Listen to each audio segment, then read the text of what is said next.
Good morning, everyone. Welcome to Big News Wednesday here at the Damage Pre-Port. We've got J.R. Jackson who's going to be joining us in just a little bit. He's got one little thing to get out of the way before that, hosting his own show, which is going to begin in just 9 minutes. I'll give you the details about that as we launch into it. But there is a ton to talk about on the show today. Let's see, we've got robots, we've got consequences for right-wing grifters. That's fun. Actually, two stories of consequences of right-wing grifters and radicals. So that's good. Herschel Walker looking absolutely ridiculous. A lot of evidence that this election is not going his way, and then a whole bunch of other stuff. Is True Central imploding? I'm not saying anything, just nobody seems to be saying anything on the platform. So that's going to be fun too. Lots to talk about, so definitely join us for that. But we also have a full pre-show, which we're about to launch into. In advance of that, though, if you wouldn't mind hitting the like button so that people know we're live, that would be delightful. Thank you, everyone. Lifeger says, why does the show start with him already talking? So the issue with that, super fast, I explain this every once in a while. You might think that I would be able to know when the stream is starting, but the tech just isn't very good.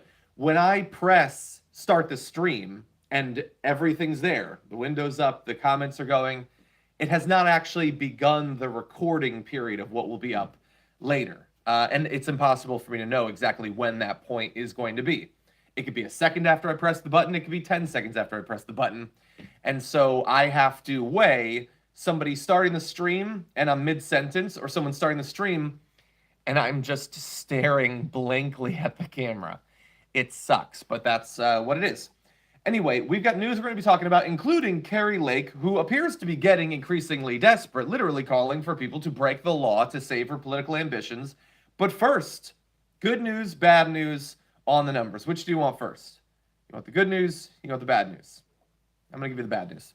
The bad news is COVID numbers continuing to climb, cases, test positivity rate, hospitalizations, people in ICU, and slightly deaths too. The numbers for deaths still below 300, but again, we wouldn't expect that to start to go up for at least a week and a half, 2 weeks now, maybe longer for deaths. We could be looking at 3 to 4 weeks for that. So bear that in mind. We're actually going to be talking on the full show a little bit about COVID. We're going to be forced to pretend like it's July 2020 again, because we're going to be having to rebut COVID misinformation about how masks work, how viruses work. It's going to be fun, like living the early days of the pandemic. But that's the bad news.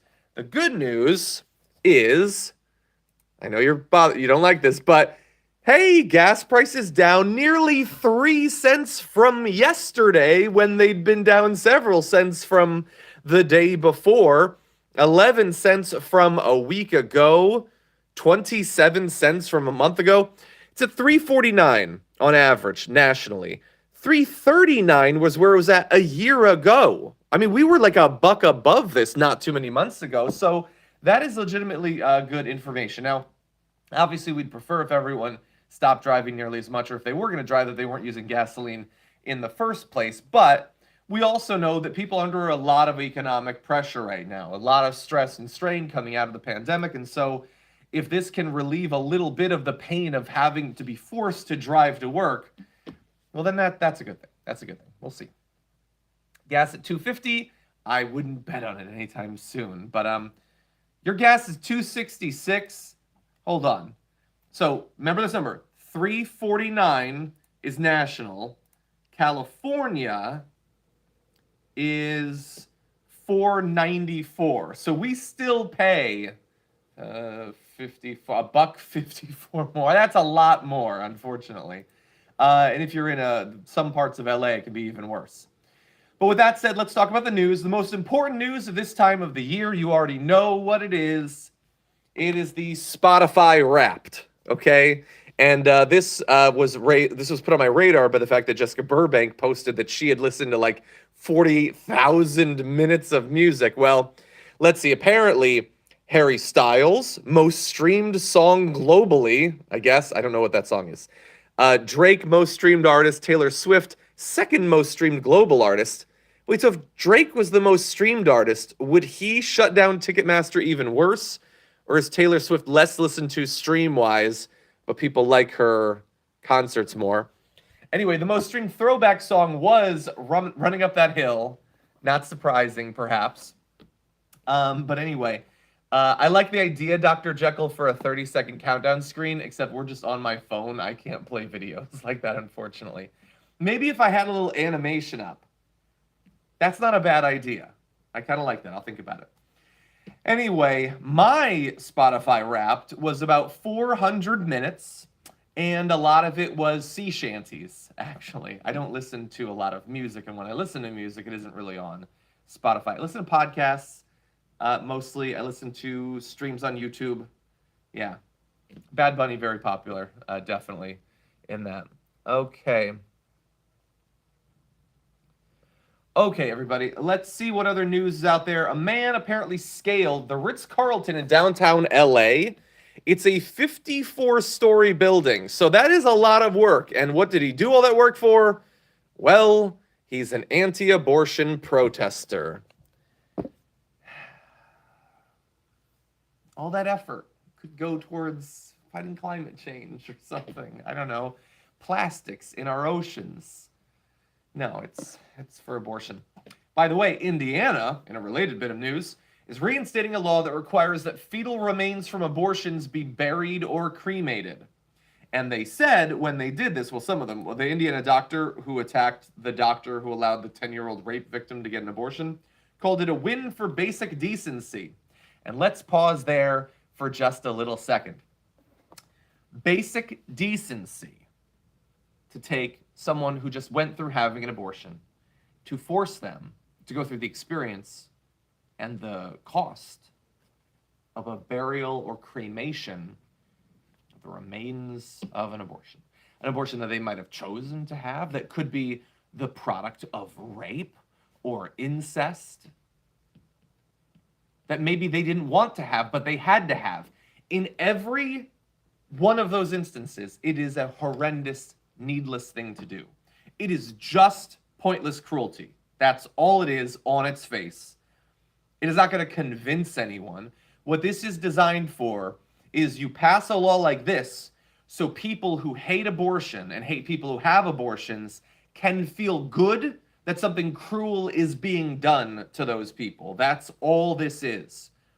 If there is anything that government is for, in the best case, the most aspirational case, this is the exact opposite of that. It is using the levers of power for targeted cruelty against a group to benefit a different group.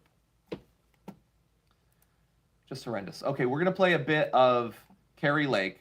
Kari Lake is not going to be governor, but she does want to have the big lie movement on her side as she continues to fight. Poll workers, attorneys that were out there, observers. And there's not a darn thing that they could do when, as if on clockwork, all the computers went down, all the tabulators, or the majority of the tabulators went down. I mean, it's diabolical geniusness on their part. I don't know how you prove that this wasn't, Steve. You know, I believe in coincidences, but this is a whole lot of coincidences to take part all at the same moment on election day. That more than half of the voting polling places had major problems that made them inoperable or practically inoperable. That had lines where people were just walking away or driving up and saying, "To heck with it! I don't have 5 hours. I don't have 3 hours."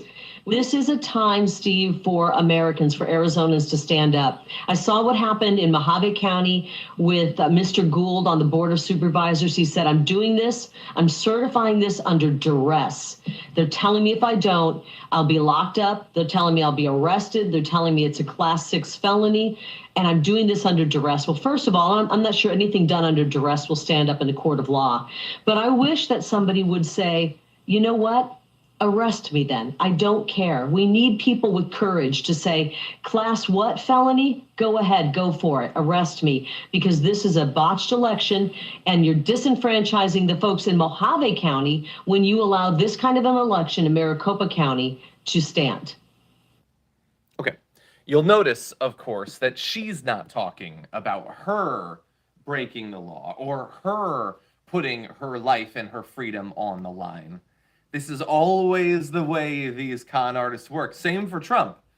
You guys go do that. You guys go insurrect. You guys find me these votes. You guys save me. And if it doesn't work, and it's not going to work, you guys can go to prison by the hundreds or the thousands. You can spend months or years in prison. I'm going to be on Newsmax, or I'm going to be running in some other election. This is a convenient grift for me, but if you get involved, it could be the end of your life and your freedom. Isn't it fun the way that that always works out?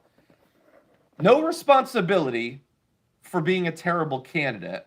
No responsibility for what she's advocating that people do. She's encouraging people to break the law. That's what she's doing. Is that legal?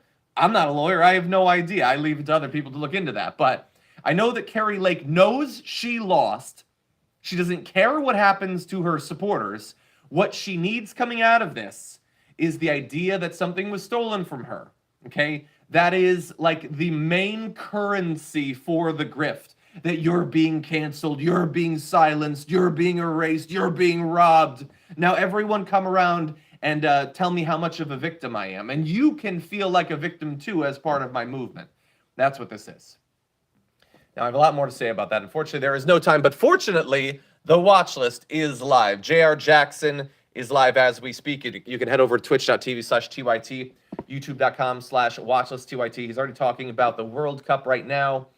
Heads up again that the first half of my big holiday short story featuring trolls and mechs and things like that is going to be dropping at patreon.com/John Idarola early tomorrow morning, in addition to the many stories and podcasts that are already there. I'm very excited for people to read this one and let me know what they think. It was really nice to be able to do a holiday-related thing for the holidays.